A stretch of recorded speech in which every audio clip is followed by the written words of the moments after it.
I want to talk about something today. This is highly opinionated.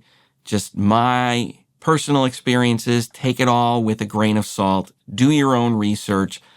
But this is just based on my experience. And today I want to talk about cutting corners in a Dolby Atmos setup because it is very difficult to do if you want to do it right. But I think there are some places where you can kind of get away with some things, maybe. But, again, do your own research. Go listen and talk to different engineers. Don't just take my word as gospel because it is not at all. And I am not responsible if you try and do something outside of Dolby's recommendations because I said something different than what they recommend. My recommendation is always start with Dolby's recommendations and stick as close to those as possible because they exist for a reason. But today I want to talk about where maybe you can drift a little bit from some of that stuff. All right, first thing is going to be speakers. You need a minimum of 714. I talked to some engineers. They love having a 914 or a 916 setup. They really love having the wide speakers. Personally, I don't think they add as much as some people do. And I know Dolby is starting to recommend doing a 914 or 6, but honestly, I think 714 is fine. Consumers, they're going to be in the 7.1 or 5.1 range if they are on speakers. There are not nearly as many 9.1x setups out there. So, it helps, or it can help having more speakers when you're mixing because you're just going to get better resolution. But 714 is fine, especially if you are in a smaller room. I don't think you need to go to 9.1. In terms of speakers, you don't have to break the bank on the speakers you get. I know engineers who have Kali setups or, more mid-level speakers and that kind of $400 per speaker price point. You can do that for Atmos. It will work. You can do bass management. You do have to have a sub, in my opinion. You've got to be able to hear down as low as you possibly can go. And you also need to be able to hear the LFE channel. Whether you're going to use it or not, you're going to want it because you're probably going to be referencing other mixes and other engineers are using it. So you got to have that LFE in there, but you don't have to spend, $5,000 a speaker or even $1,000 a speaker. You can definitely go with some more budget-friendly speakers for your Atmos setup. When it comes to calibration, you have to calibrate your system. If you are using speakers that are different models, like maybe you have a left and a right that are different from the rest of your speakers, you're going to have to do some kind of tonal calibration on those to get everything to sound the same. If every single speaker you're using is the same model, you probably don't need to EQ them. I mean, I recommend it. I think it's a good thing. It's been a good thing for me. But if all your speakers are the same and everything is kind of tonally matched right from the beginning, you can learn what they sound like and you're probably okay not to EQ them. I know a lot of engineers, they're not doing that. You do, however, need a way to time align everything. You have to align all of your speakers in your setup so that you've got a sweet spot where everything's arriving. You can't cut corners on that. Now, the big place where I think you can cut corners on is speaker layout. Dolby has a minimum layout size recommendation, which is basically how wide your speakers are and how deep they are and the height of them. I think there is some room on this to make some changes, and I want to explain why you may want a larger setup and why it's okay that you're doing a smaller setup. One thing I should mention, though, where it's harder to cut corners on the layout size is in your height. For your height channels, you really want to get those up as high as possible. I have been in studios where they are lower than recommended, and it is tough in those studios to really hear things quite right. But in general, there are ways to do it. So to me, the big component when you are laying out your speakers is the angle of the speaker relative to your listening position.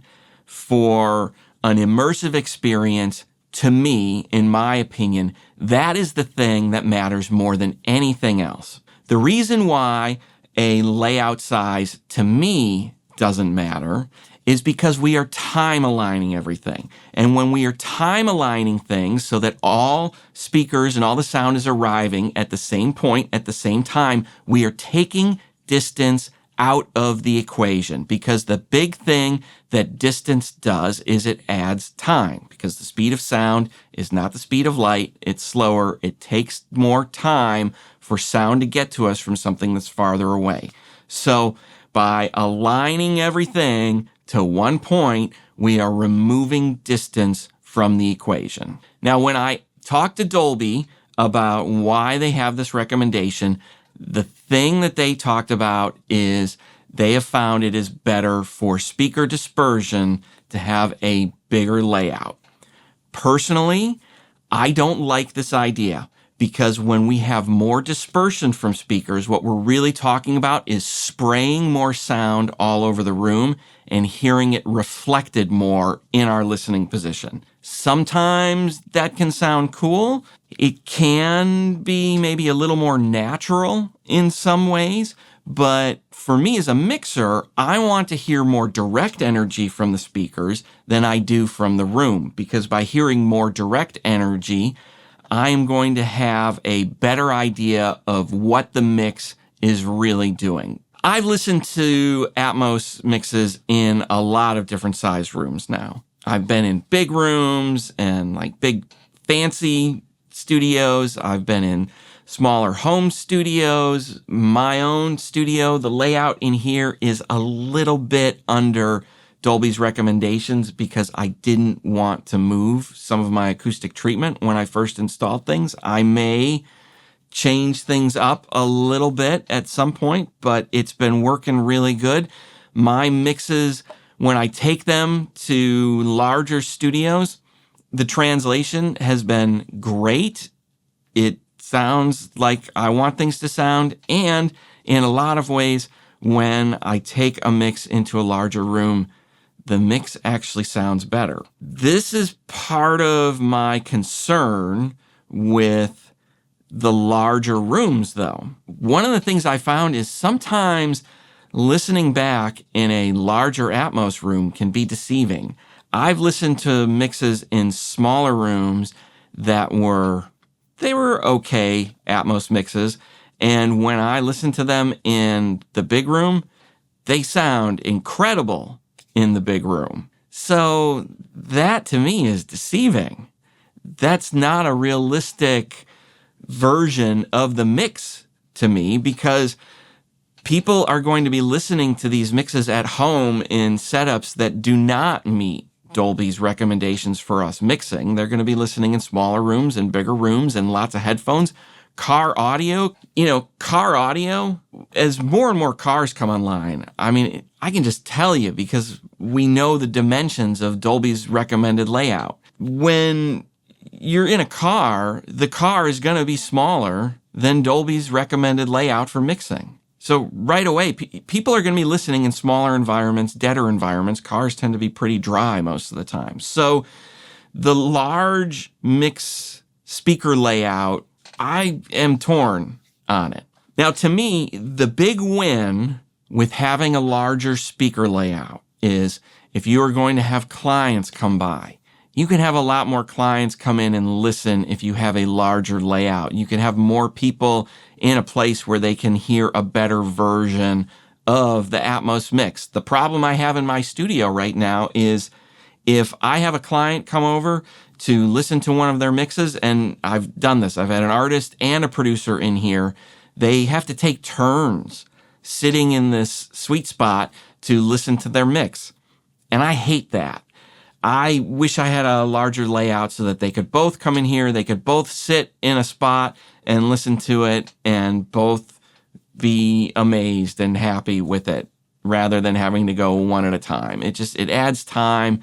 It's kind of awkward to me to be in that kind of position. The other big advantage to having a larger speaker layout is you can move around the room and listen in other spots and get a different perspective on your mix a lot easier.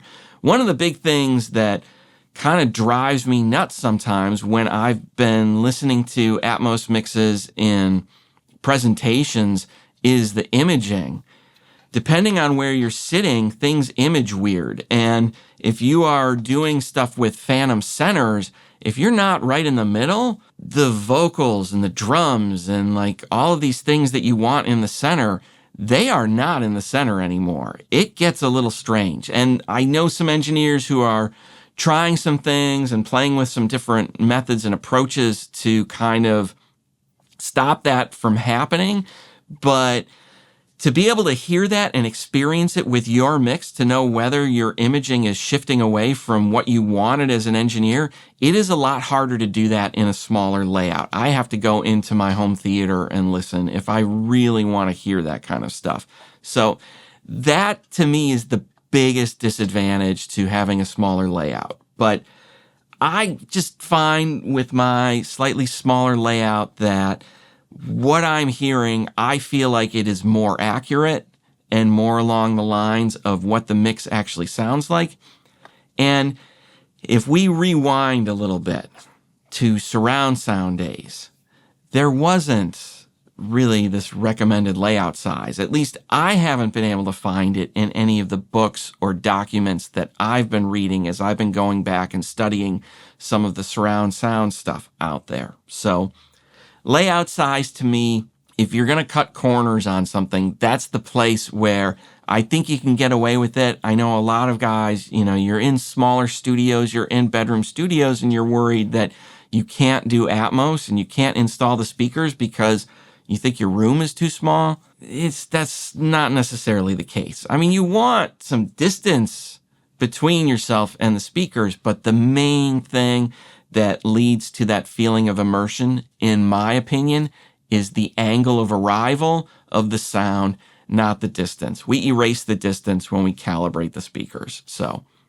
that's just my opinion. Your mileage may vary, of course. So if you want to put Atmos in a smaller room or cut any of these corners I've mentioned, my recommendation is find somebody else who has done that as well. Go listen, get their opinions. Don't just take my word on any of this stuff. I am one person. There are a lot of people working in this format and everybody has different opinions. And there are a lot of opinions out there that are maybe better than mine. It's just the way it is. So do your research, check things out for yourself, go listen to Atmos in other places. And I'd love to, if you're working on a smaller setup or a bigger setup, or you've gone back and forth between different size setups, I'd love to know, what are your experiences on this? What do you like? Leave a comment below. Thanks for watching. I'll talk to you soon.